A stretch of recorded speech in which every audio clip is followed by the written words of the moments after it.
Producing creative meal ideas is an art form, and today I have got Chef Joseph out of Bin 6 South in St. Pete to show us how he creates all of the wizardry, deliciousness that he does, and then also scales it into a restaurant setting. So let's get sauced and uncensored.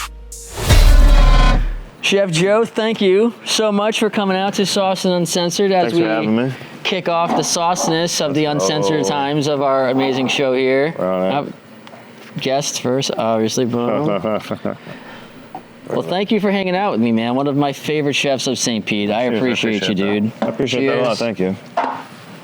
So, what is happening at Bin 6? I love the fact that you guys change the menu so often, but I know we're making something today that's coming off the menu. Yeah, just came off on Saturday night. I sold the last fish. But we're in the middle of a menu change right now. It's like an every 2-month thing, so I'm just constant progression. I get bored. I like to make new food. So, every time I finish a menu, I'm writing the next one. What does that testing process for you look like when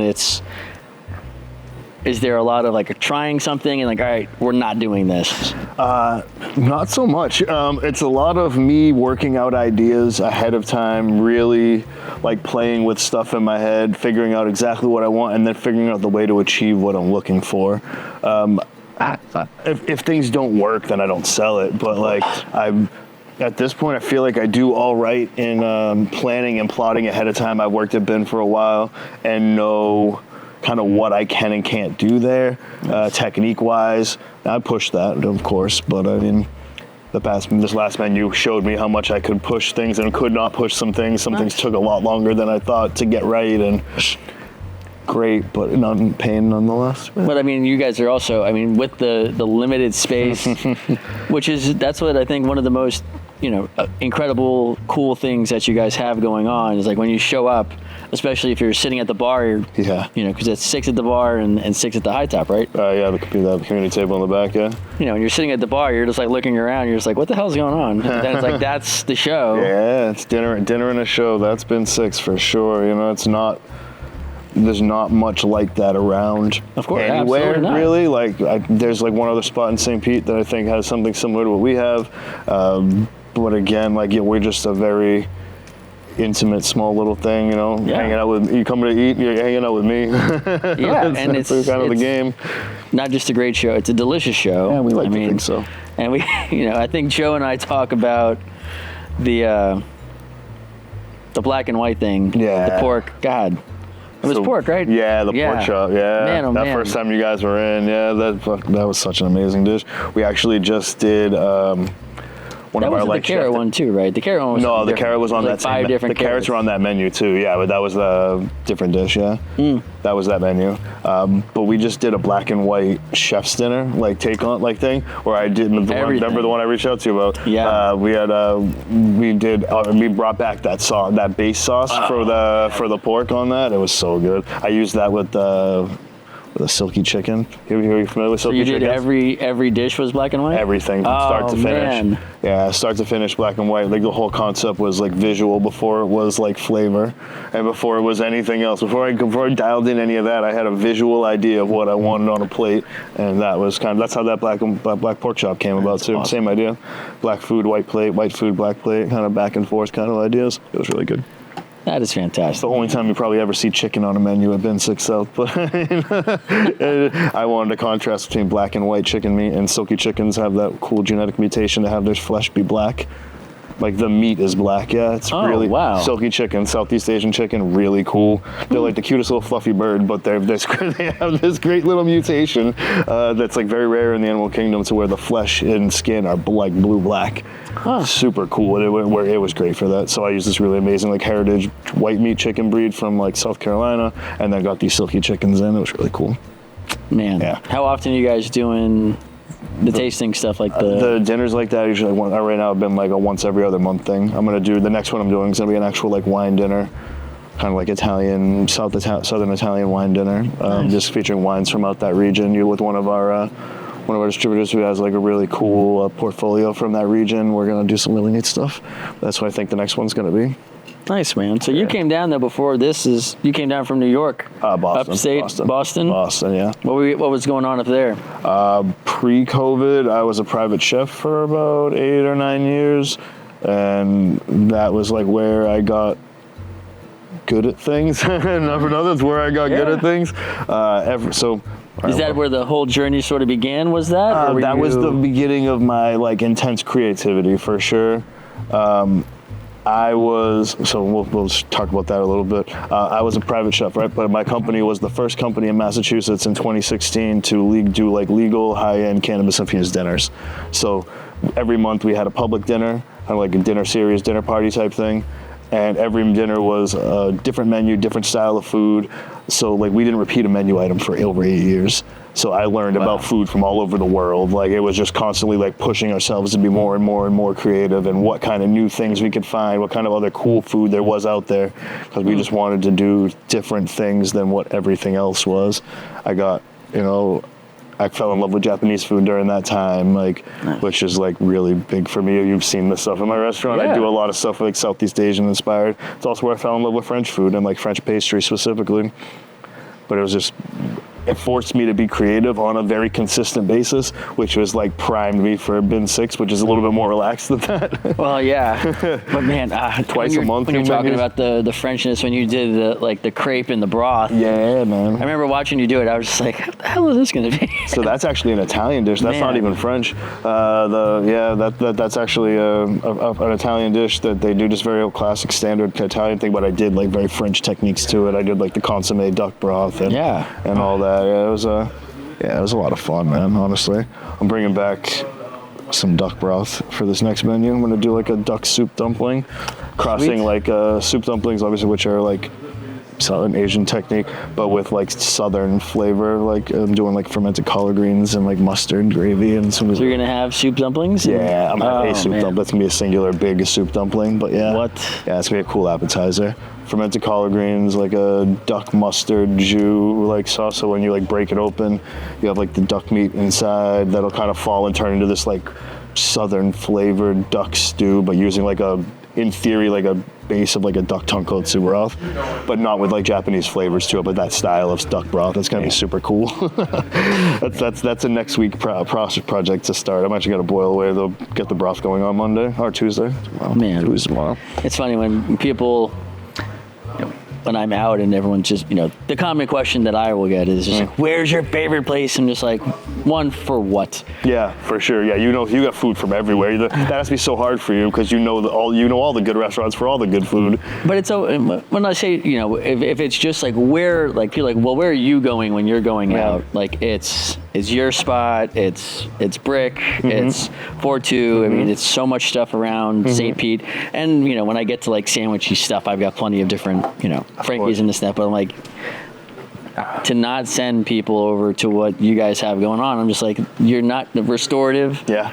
I tell people about that place all the time too. Man, I think it's from that the menu changing side of it, it's kind of just you and restorative that are very frequently full menu overhauls, not repeating stuff. Yeah. And they're even crazier. Like he does it. They're doing it every month. Every month. Every month. Okay. Yeah. I mean, I know how much work that's so much work. I imagine they have a little bit bigger of a kitchen than I do to be able to do it in. No. They don't have the burner size of things, so they do have some flat tops and some cooktops. Yeah. But it's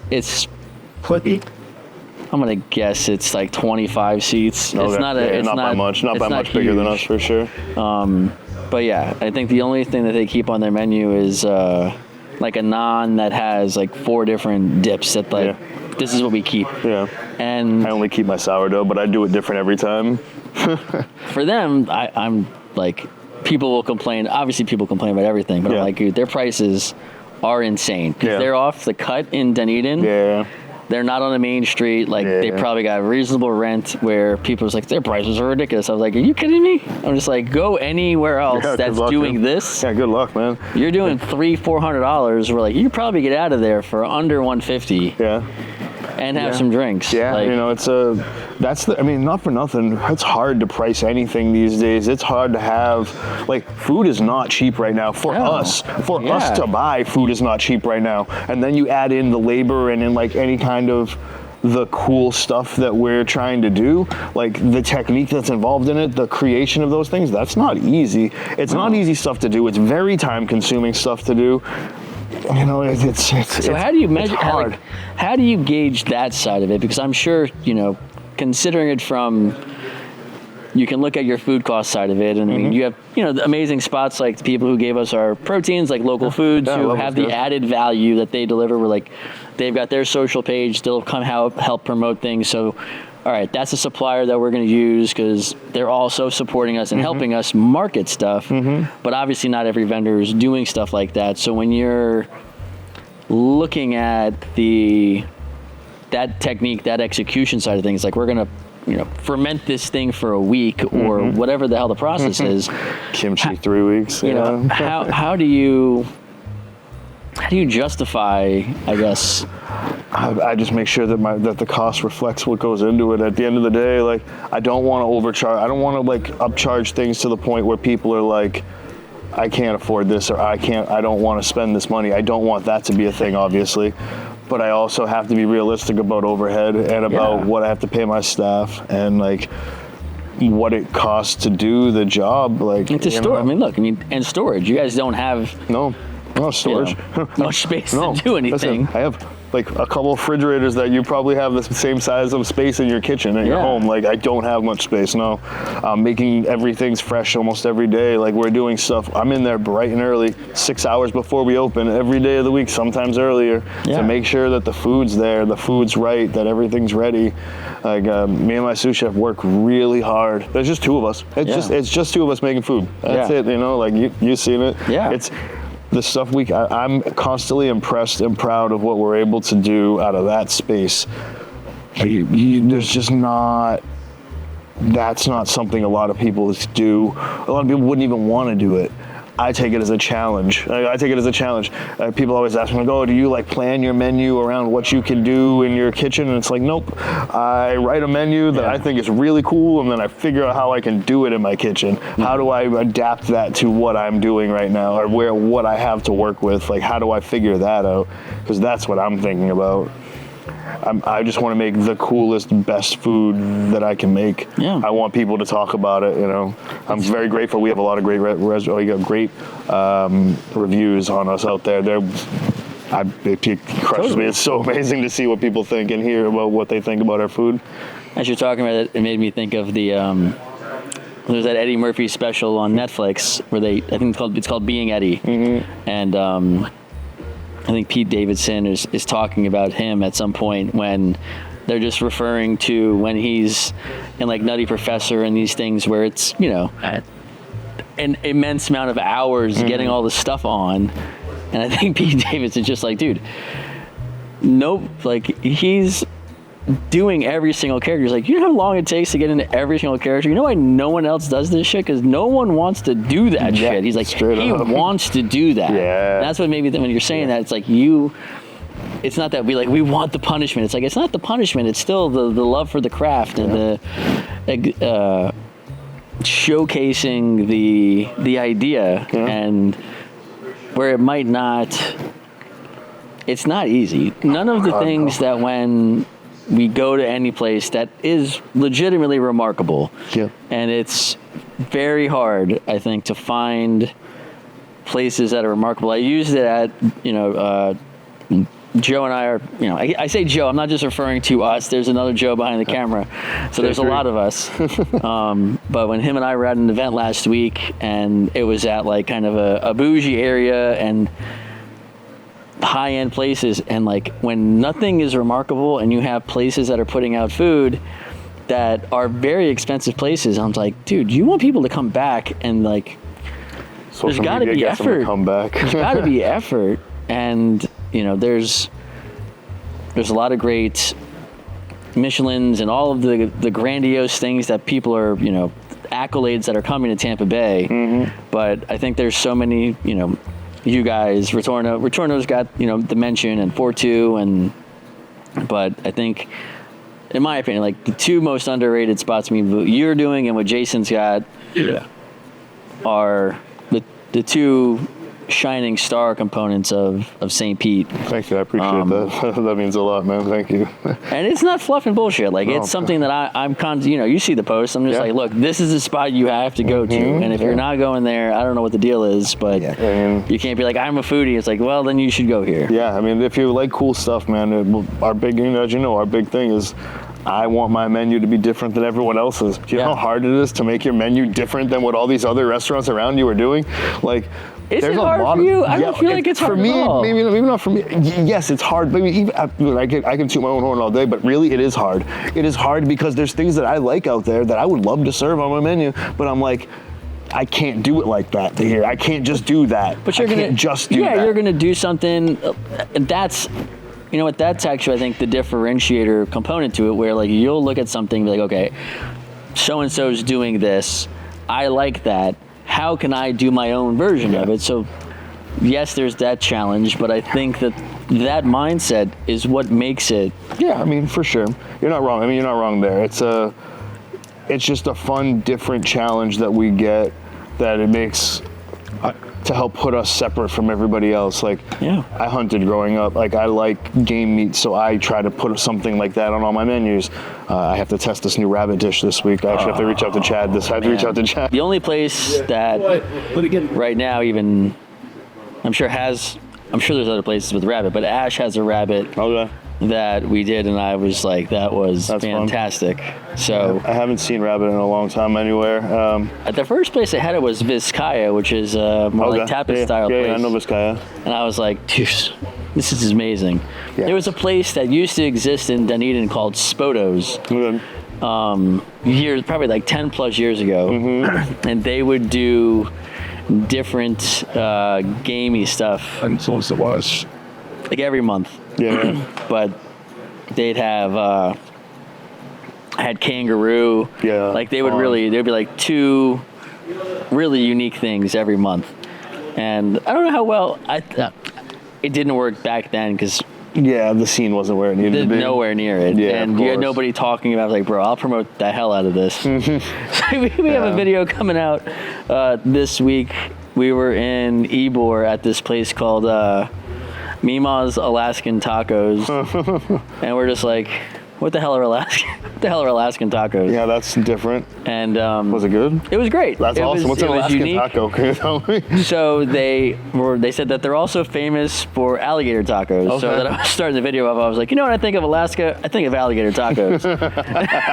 And the two really cool, really good, unique things that they did was whatever the protein was, whether it was the alligator or a beef or a chicken or anything, they had it. They made basically like a patty out of it and had that in the taco, so it wasn't like a chopped protein of any sort. So Gotcha. it made it like a nice bite of whatever it was, and then they had their own You can get corn tortillas that they fry there. So you get a little nicer crispiness of that. So it was fun. It was good. It was different. It was unique. I will go eat an Alaskan taco. That sounds cool to me. Not gonna lie. They have a whole tacos, story. Alaskan sounds fun. Story from their grandmother who like these were the tacos that she made in their town and this and that. Like, look, it's a fun story.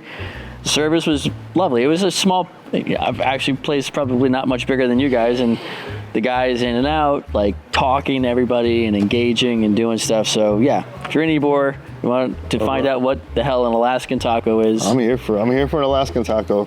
I want that.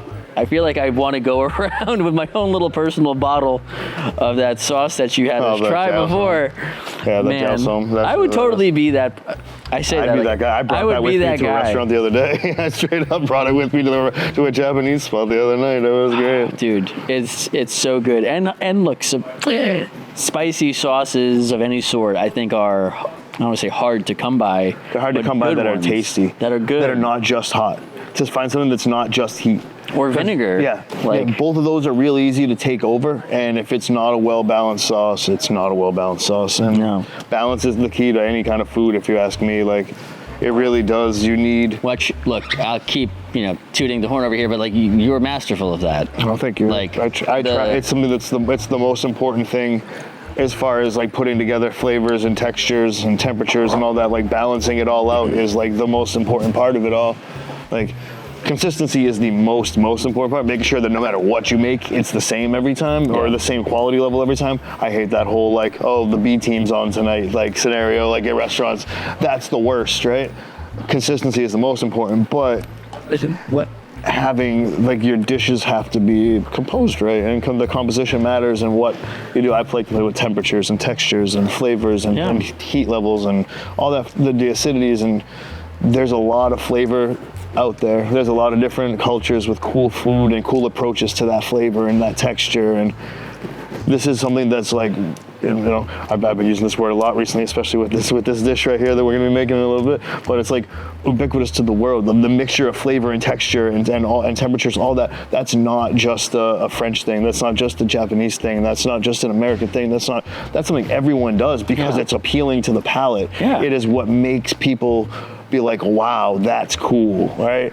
You have to have all that in the right ratios, in the right mixtures. So, you know, that's something that I try to think about a lot. The rabbit dish, I'm missing like one component to that I'm figuring out this week. Like that's nice. Literally just this one component, and it's literally just it's a texture thing, and it's missing one part of it that I've just been debating what I was gonna do. And I like, when I sat down here earlier, I kind of thought about it. I think I know what I'm gonna do, but we'll see. Yeah. Do you know Jardinere? You're familiar with Jardinere? Yeah. So we've had plenty of Chicago people on the show. I'm doing a fermented Jardinere with my rabbit. That's gonna be like, that's kind of how I'm gonna do it. I've done fermented Jardinere at the restaurant before, like a year or so ago, when we used to do like a board thing, that like almost like a little charcuterie board. thing. Yeah, I remember having that. Yeah. Okay, so we don't do that anymore. I hated those. I hated those with a passion.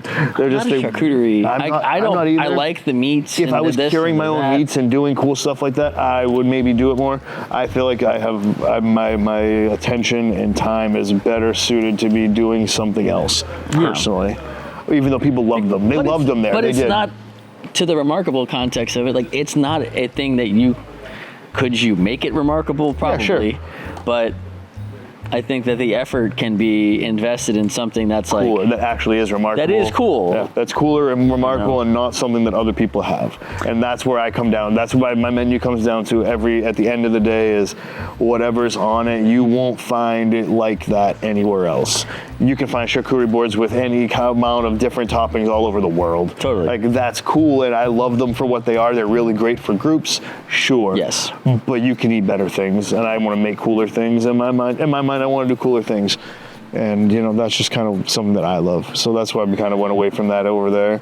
I don't know, man. I've been having a lot of fun at Bin lately.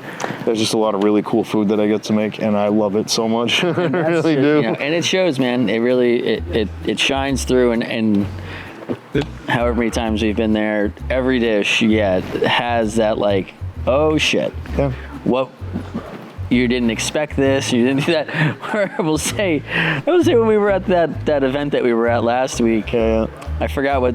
We're not going to name the place that did it. But they had something that was sweet and something that was savory, and like visually, I had mixed them up, which I'm totally fine with. I like the surprise, but then whenever I took a bite of it, I was like, what the fuck is this? What did I do here? This was not, and maybe it was a flavor that I really didn't care for. Truffle's really like my only, which I'm the one. You're not a truffle guy, no? I'm not a truffle and regular like Jell-O. Okay. It's not a consistency thing. I can have, gelatinous things, but Jell-O, like Jell-O shots, I'm like, fucking, I am going to gag and throw up all over the place. See, I'll do Jell-O shots, no problem at all. I'm here for a Jell-O shot. I'm there for it. Give me whatever Everclear you put in it. I will scald my throat and be totally fine. But truffle and Jell-O, those are my only two. Yeah, I don't do truffle. I know that I don't like truffle, but I find it to be a little bit overrated and kind of played out in fancy restaurants at this point. Like, I look at food by generation, right? And like when things were cool in like the culinary world, like truffles, like an early 2000s thing. I'm sure it was popular before. That's when you saw like everybody use truffle on everything.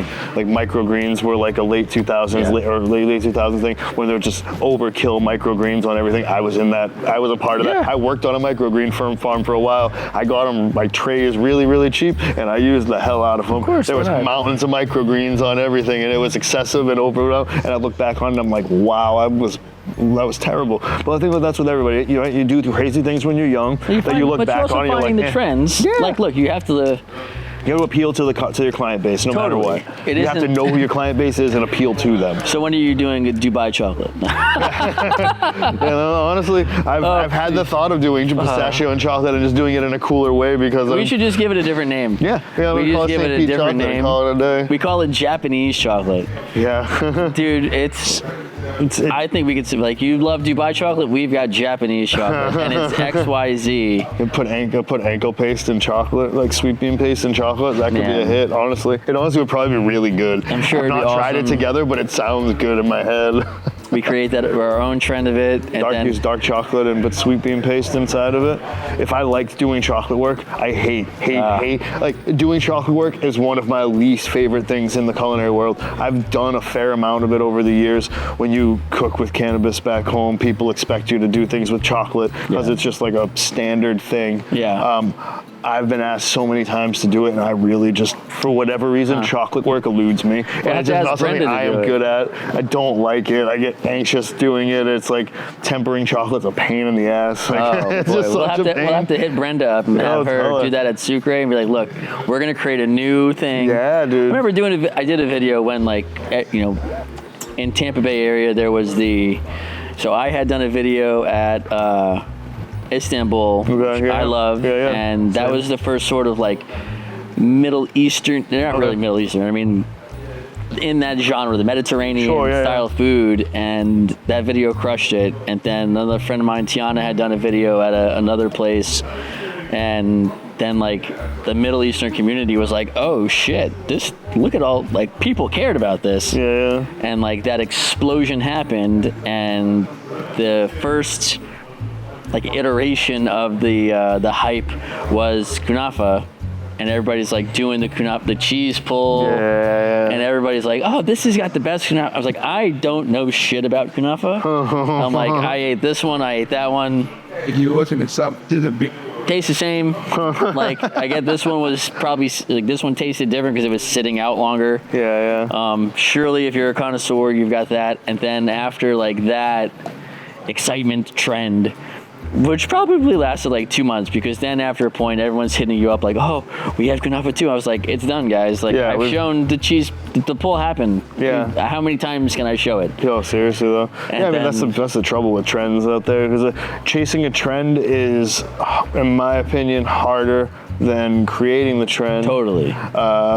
But at the same time, you never know when you're creating the trend. So it's like hard. It's hard in that realm too, because you just really don't even know that you're doing it. You're just doing something that you think is cool, right? And then people trying to figure out what people... So you think it's hard. I see it like my world of just like, I'm just thinking of headlines and marketing, where we saw, oh damn, what the even... This is the third show that we've shot today, so the sauceness is coming in, and I'm losing a little bit of the memory side. Run it. But I forgot where we were, and I'm just like, I had like 3 headlines, some different menu items that they have. I'm like, guys, if you just package this a little bit differently, I got content for months that is all gonna hit.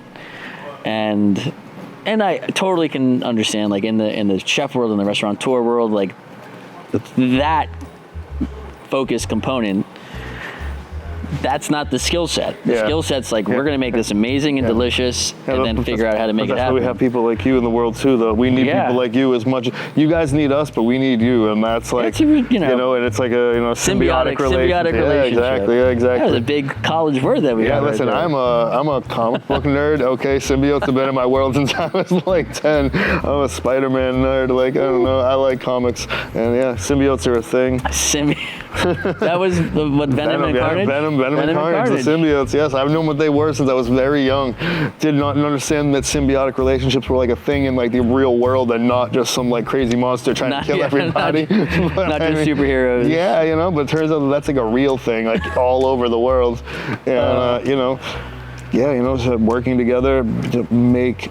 So that's what I feel like, something that as a leader, someone who is like, as a chef in this point right now, but is also like someone who's run companies in the past, recognizing what you're good at, doing that well, and then finding the people to work with that do the things that you don't do well. Yeah. Right?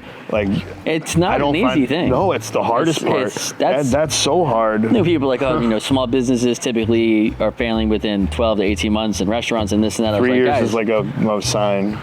But it's not like a dig on the owners and this and that. It's like sometimes the lack of the understanding of that, of like the team and the people that you get around is such an uphill battle, especially you know, the culinary world. I don't want to say it does. I'm saying it. Who cares if I don't want to say it or not? Like it's under recognized, because I think when you show up to a restaurant, you're just like, how hard can this be? Like, they're just making burgers back there. How hard can this be? I was like, dude, how hard it is to make burgers for hundreds of people a night and get the temps right on all of them.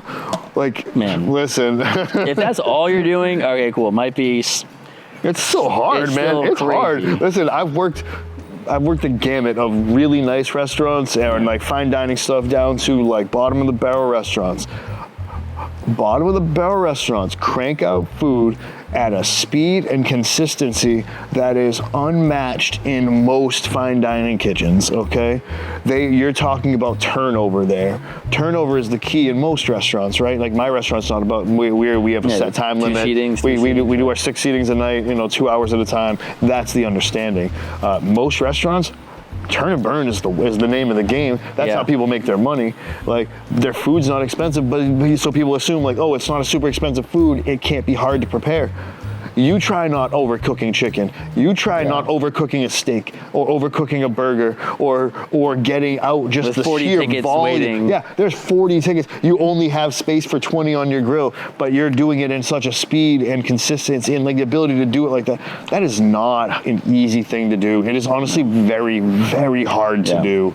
I am impressed every time people are able to do it. Like, it's saying something when you can.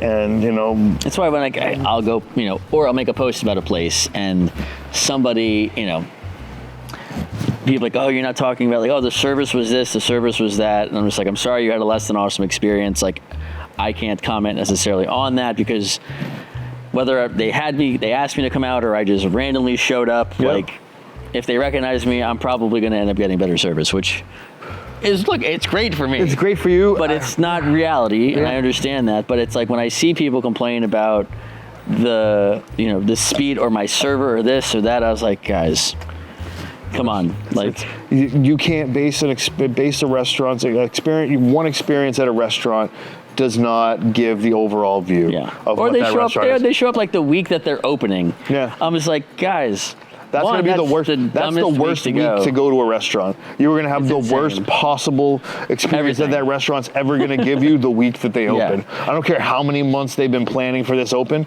They're learning how to do that. They're learning how that flow goes. My first 2 weeks of a new menu are rough for me and for everyone else. Like, timings aren't perfect. I'm figuring out exact cook times on everything, or how to time. Not and you know the cook times, but now how are we going to do that for a dozen people? How do I integrate it into the flow of things? You know, it's like I go through that multiple times a year. Like, you know, but restaurants, you can't. There's a reason Michelin sends multiple people to review a restaurant, because one experience does not define the place. You need multiple experiences at a place to know how good it is, really. There's some like Whataburger, I think, just opened up, and they did where? Hold on, hold on. Where? There's one here. One time I've ever been to Whataburger was in Houston, Lutz? And I love it. Yeah, they just opened up in Lutz, I think. Oh, close by. And Largo? Okay. I think they did 2 of them. Then, but I'm just like, and there's like there's a line of cars to go, and it's just like, guys. It's like when Chick-fil-A opened. Jesus Christ! Like, it's gonna be here next week. Yeah, but I want it today, though. You're gonna wait in this line for an hour and be like, and I'm sure you got that and had the burger and we're like, Listen, I like their breakfast wraps way better than anything else. Okay. Whataburger breakfast wraps are incredible. That's like next level. My old boss, when I was working in Miami, we were in Houston for a collab, and he's like, listen, I'm gonna go get you breakfast. This is gonna change your life. And you know what? Whataburger breakfast is next level. All right. Next level. That's your next I video, have not been to a Whataburger. Do yourself a I will favor. go. Go for breakfast. I will go. I will go do that wraps. plug. I'm I'm not going to go sit in any line. No, nor should you. I don't know if it's wine worthy, gracious. but it is next level and it is worthwhile to eat. I don't do fast food breakfast anywhere. Period. Yeah. I don't do that. But like I went to a lot of really nice restaurants in Houston that trip, and Whataburger breakfast is a win. Okay, it is a win. Also, if you're in Houston, Theodore Rex, incredible restaurant to go to. Is that a legitimate? Theodore Rex, T-Rex, yeah, it's a legitimate place. Used to be a vegan, like a vegetarian or vegan only spot, and then they they converted it and they do something different now. It was called something else, but it's the same people. It's the only restaurant I've ever been to where it was like super high end, fancy, like amazing food, but they had Bun B playing in the background. It was just like such a mind, like I don't know, it was like a mind fuck. It screwed me up there, dude.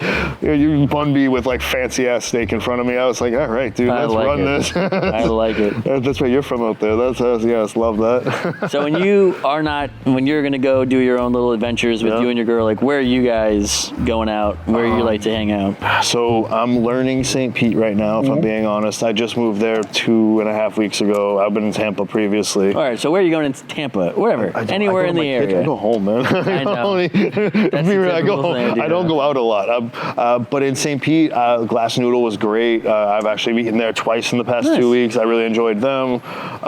In Between Days is a spot I like. I love sake, and like the whole sake sommelier thing is like really cool for me there.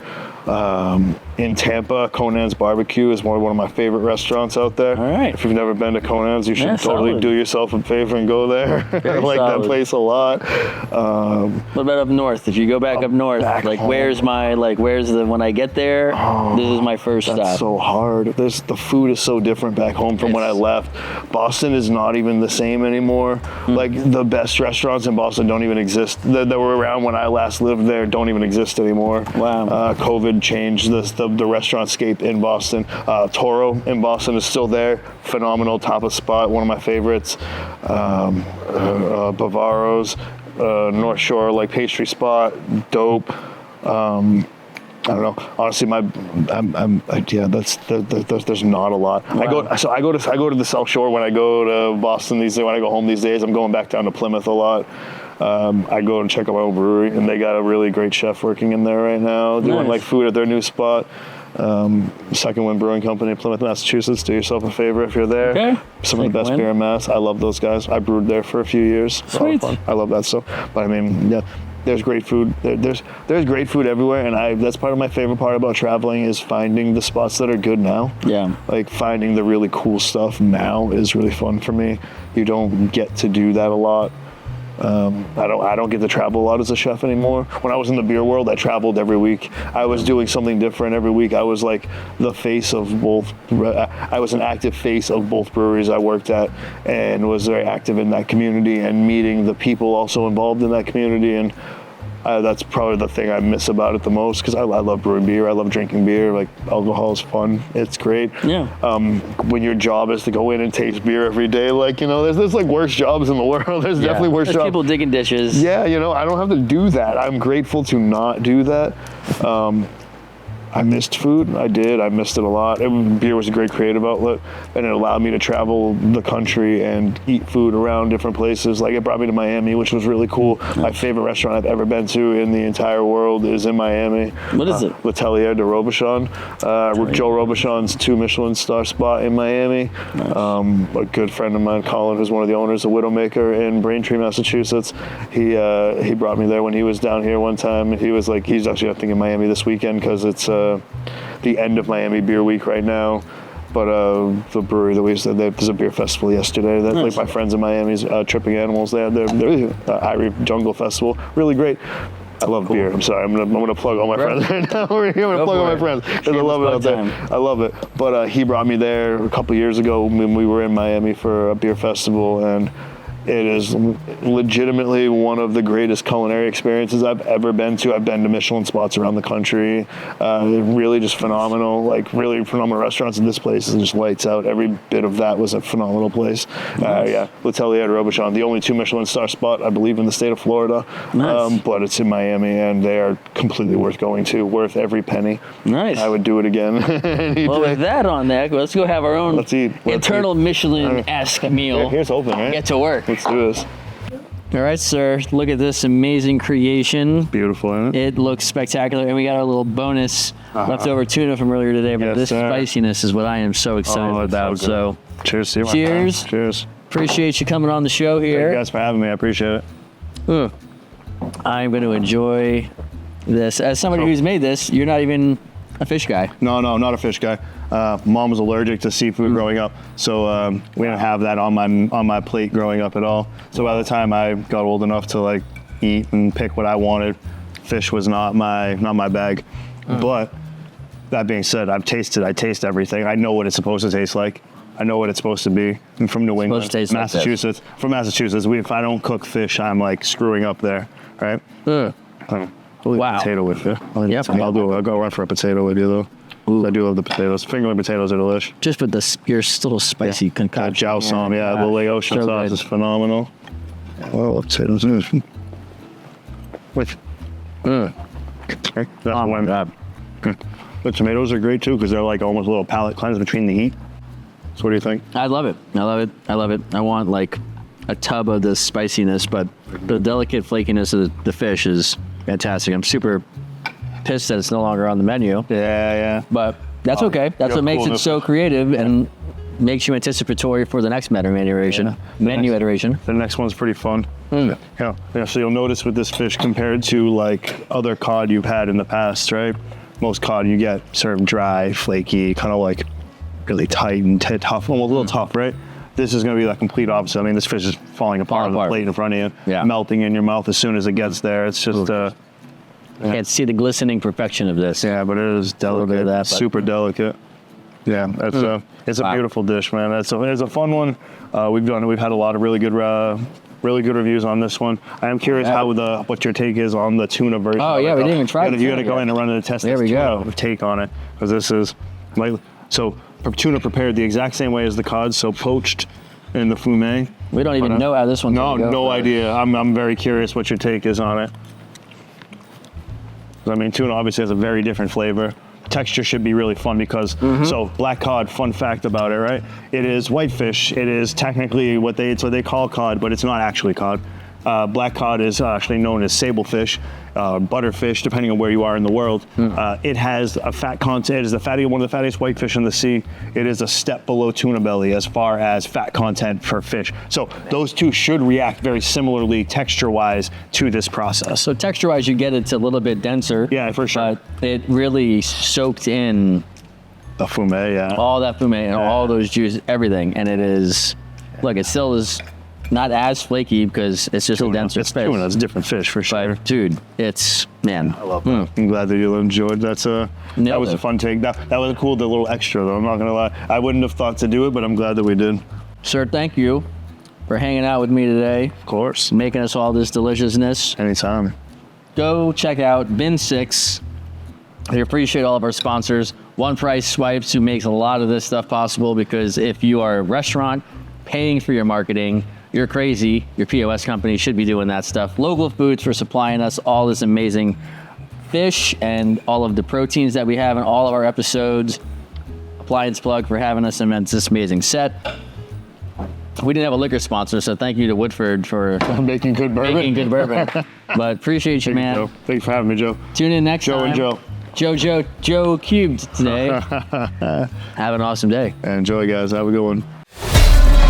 Thanks so much for tuning in. We've got our next episode right here. If you have any questions, just leave us a comment and don't forget to subscribe.